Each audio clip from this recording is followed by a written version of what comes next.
If life during COVID-19 felt apocalyptic at times, life post-COVID-19 is starting to feel like an episode of Prison Break. Last week, Israel reinstalled isolation hotels for those who returned to Israel from abroad. But in order to avoid bottleneck at COVID-19 quarantine hotels, it is also launching an electronic tagging option for travelers. Those who wish to isolate at home are asked to put down a $450 deposit for a tracking kit called the Bracelet Pilot Program.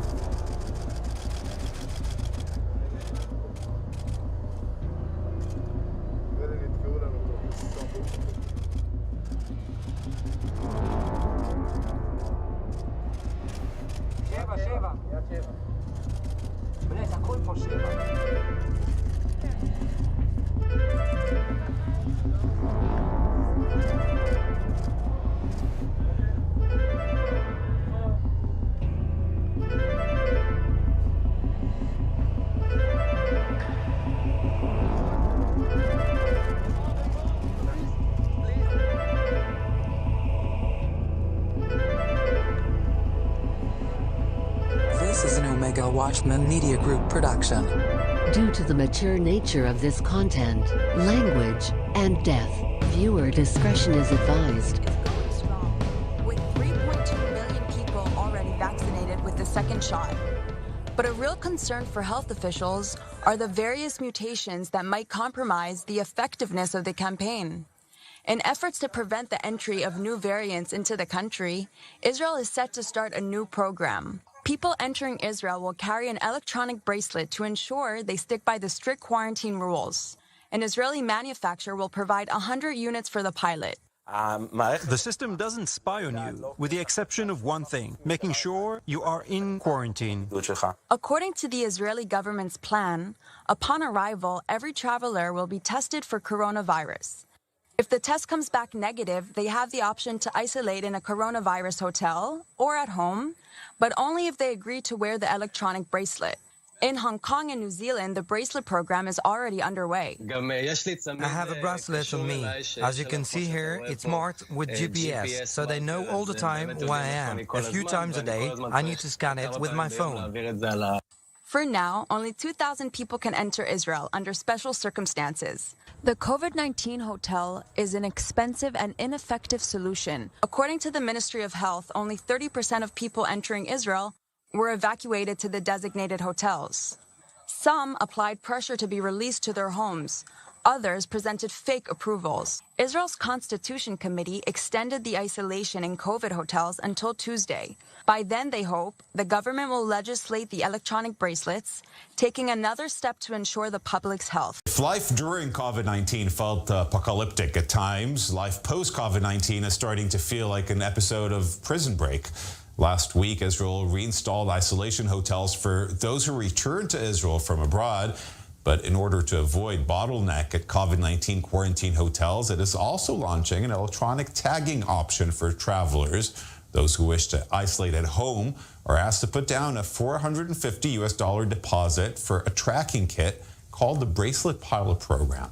Joining us for more on that is Ordan Trabelski. He's the president and CEO of Supercom, the company making the monitoring bracelet. Thank you so much for coming into our studio today. Thanks for having me. Okay, so first of all, what have you learned in the last few days from the behavior of Israelis arriving back in Israel? Would they be willing to wear this? Because there's been so much criticism over it, and we'll get to that in a second. But you're launching the program tomorrow. Will Israelis agree to put this bracelet on? What we've seen thus far since we started talking about it on the news, many have reached out to us that are Israelis living in Israel with family abroad, or Israelis that are currently in the U.S., and they even ask us if the bracelet will be available because they don't want to come to Israel and be in a Corona hotel. So that's how bad the hotels in Israel are, right? I've never been to one, but apparently people are not so comfortable with the idea of being locked in a hotel. But they have asked us, and so far it seemed very positive. People are very eager to take this option versus the other one, and it is an option. Currently, the Ministry of Health plans to offer it to people who wish to avoid going to the Corona hotel to do quarantine at home with this simple bracelet. So you have this kit here for us. Tell us, how does it work? So essentially, there's 3 pieces to the kit. You have the bracelet that you can put on your arm, the beacon at home, and a smartphone that you are provided. Now, the bracelet itself is lightweight, ergonomic, waterproof. Essentially, the person puts it on their leg or their hand and would typically forget about it after a few minutes because it's very lightweight, and then they just leave it on for the duration of their quarantine, and that's it. When the quarantine is over, they cut the bracelet off, they return it back to the government officials, and they're done. So you can't take it off, right? It's not removable? It's not, I mean, people can cut it off, but the idea of the program is you go to your home, okay? You get the beacon, you place it on the wall, and then the program starts. This has been placed on your leg, okay? Through our partner, Electra, they would place a beacon on your leg or on your wrist. And so long as the beacon is close to, the bracelet is close to the beacon, you are in compliance with the program. Okay, That's all that it tests. Now you're mentioning the ankle and putting it on your leg. There's so much criticism over this program even before it started, and just because it reminds people of what prisoners often wear.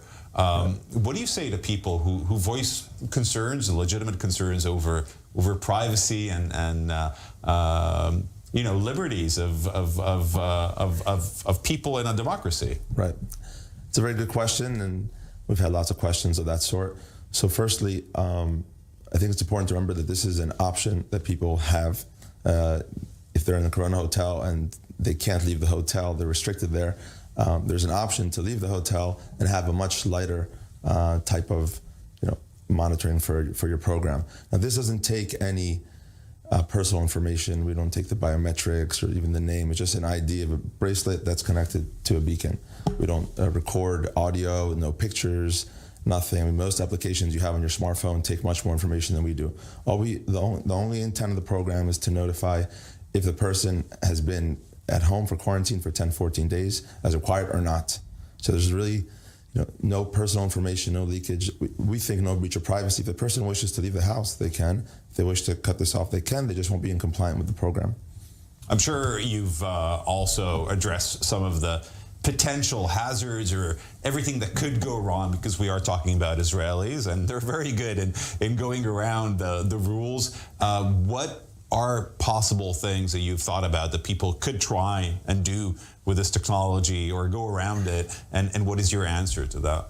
We've actually, it's a super common, the company's been around for 32 years or so, but over the past 10, 15 years or so, we've been utilizing this technology to help track if it's assets or animals or people in certain situations, and we're very experienced with the various scenarios of people attempting to override the system or to hack it, and we've done a pretty good job, making it secure and flexible such that it doesn't happen. For example, if someone cuts the bracelet off, there's an fiber optic cable inside that would notify that the cable has been cut. Mm-hmm.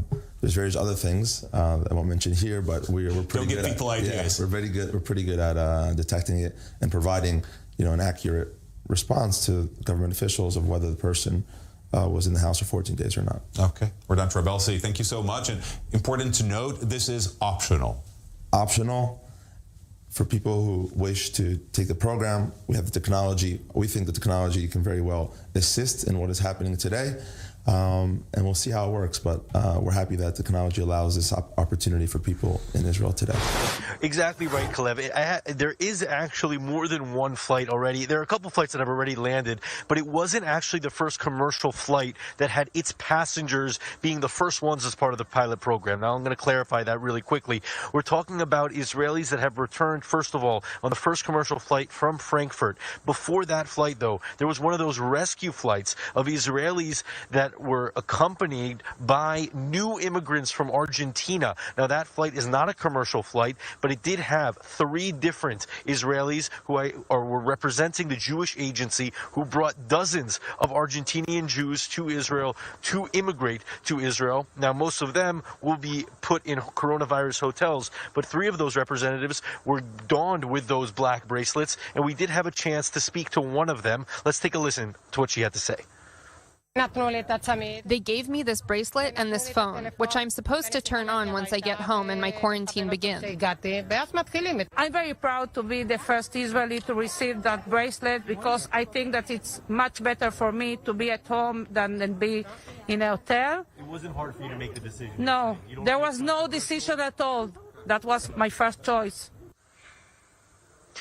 Right, and Kalev, there are definitely not many people coming in today, but this really was the first time that Israel started slightly opening its skies. There were many people, obviously, that did not get the bracelet. Most of them didn't. Only 100 passengers were exiting the airport today with those bracelets. The others, just like those that were donning the bracelets, had to go through the typical procedure, which is, of course, a very strict protocol. They had to get their coronavirus tests, the COVID-19 tests that were administered here in the facility. They were administered in a hall just behind us, and then those that were actually destined to go to the coronavirus hotel exited a different exit. We did not see them exiting here. We only saw them from that balcony, and those that got the test, then got the bracelets, they were allowed, however, to exit here. Most of them did not want to speak to the media, which can be understandable. Of course, many of them coming after long flights. Some of those that exited this international hall, though, Kalev, were not wearing the bracelets. That was a basketball team, the CSKA Moscow basketball team, which will be playing against Maccabi Tel Aviv